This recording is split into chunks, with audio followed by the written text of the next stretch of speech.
DivaScript. Code like a pro. Hello guys, welcome to DivaScript. इस video में हम arrays start करने वाले हैं। हालांकि एरेज हमने पहले भी पिछले वीडियोस में काफ़ी सीख लिया है, बेसिक्स काफ़ी कवर किए हैं, जैसे कि डेटा टाइप्स वाले वीडियो में और फिर लूप्स वाले वीडियो में एज एग्जांपल्स हमने एरे को यूज़ किया था। अगर आपने वो वाली वीडियोस नहीं देखी तो आई वुड रिकमेंड कि आप पहले वो देख लीजिए।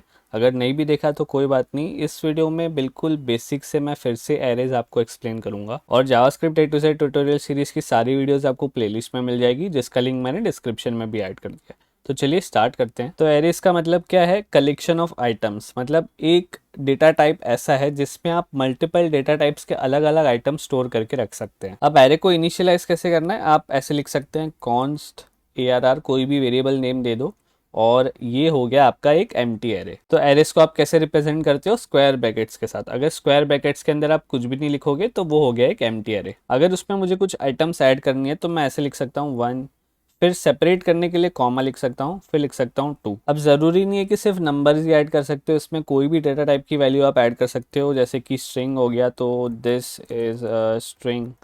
इसके बाद आप बूलियन वैल्यू भी ऐड कर सकते हो, जैसे कि ट्रू या फिर फॉल्स। तो जितनी भी वैल्यूज आपको ऐड करनी है सब कुछ कॉमा सेपरेटेड आप ऐड कर सकते हो। इसमें आप ऑब्जेक्ट भी ऐड कर सकते हो, जैसे कि ये हो गया की, फिर ये हो गया वैल्यू, तो ये हो गया एक ऑब्जेक्ट। तो हर तरह की डेटा टाइप की वैल्यूज आप एक एरे के अंदर स्टोर कर सकते हो। अब नेक्स्ट देखते हैं कि एरे की किसी स्पेसिफिक वैल्यू को हम कैसे एक्सेस कर सकते हैं। जैसे कि दिस इज अ स्ट्रिंग एक वैल्यू है एरे के अंदर, मुझे सिर्फ वही प्रिंट करवाना है। उसके लिए हमें इंडेक्सिंग समझनी पड़ेगी।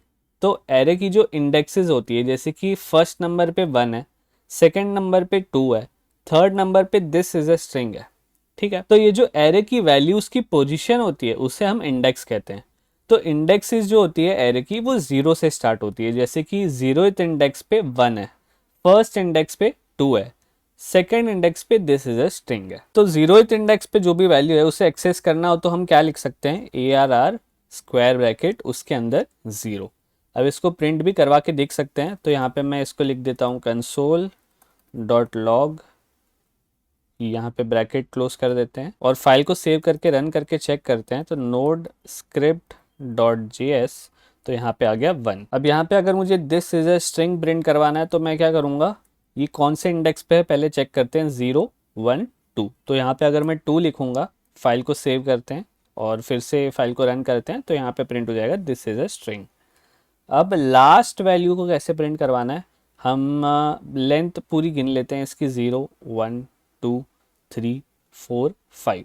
ठीक है, तो यहाँ पे 5 लिखते हैं और यहाँ पे फिर से रन करके देखते हैं, तो लास्ट वैल्यू हमारे पास प्रिंट हो गई। अब हम देखते हैं कि एरे की लेंथ कैसे निकालते हैं, और लेंथ निकालने के बाद बिना काउंटिंग के हम लास्ट वैल्यू को कैसे प्रिंट कर सकते हैं। तो एरे की लेंथ निकालने के लिए सिंपल सा एक मेथड है जिसका नाम है डॉट लेंथ। तो यहाँ पे मैं क्या लिखूँगा? Console dot log ARR dot length. File को सेव करते हैं और रन करके चेक करते हैं, तो ये लास्ट वैल्यू पहले प्रिंट हो गई थी और लेंथ आई है हमारे पास 6। तो एक सेकेंड के लिए डिलीट कर देते हैं। और जैसे कि आपको पता है कि एरे की जो इंडेक्सिंग होती है वो 0 से स्टार्ट होती है।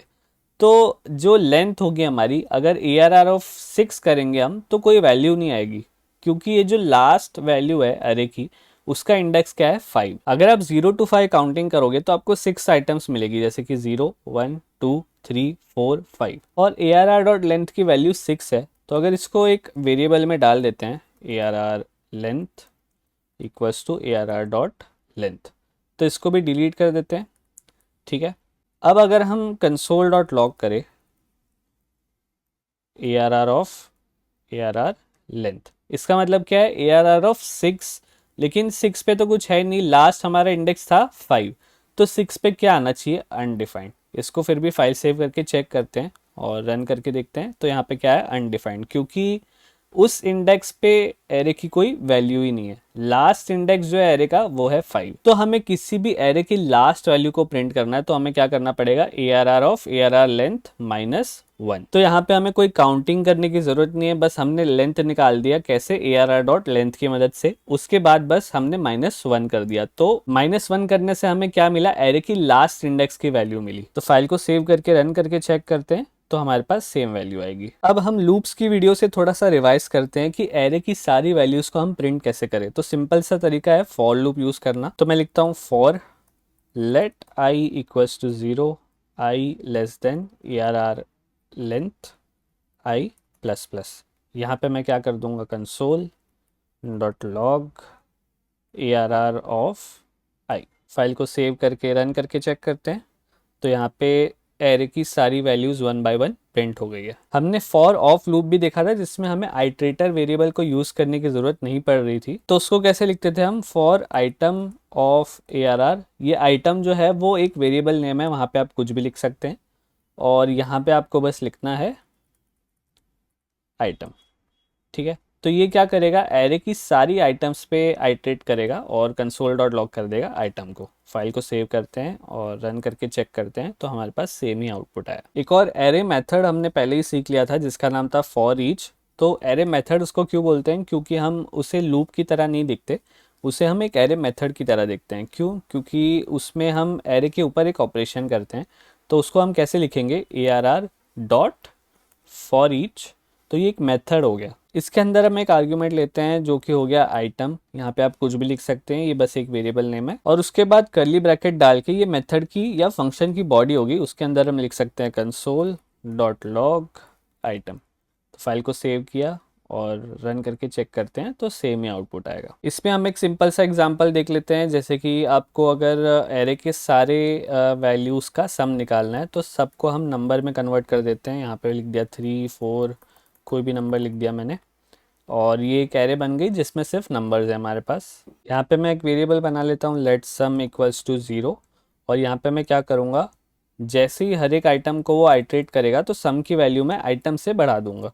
तो sum equals to sum plus item, और इसको आप ऐसे भी लिख सकते हैं sum plus equals to item. At the end में क्या करूँगा, कंसोल डॉट लॉग सम।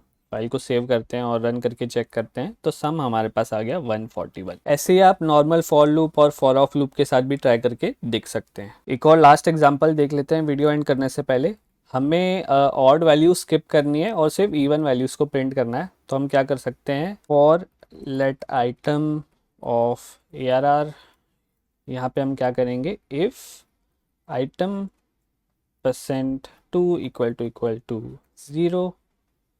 यहाँ पे हम कर देंगे कंसोल डॉट लॉग आइटम।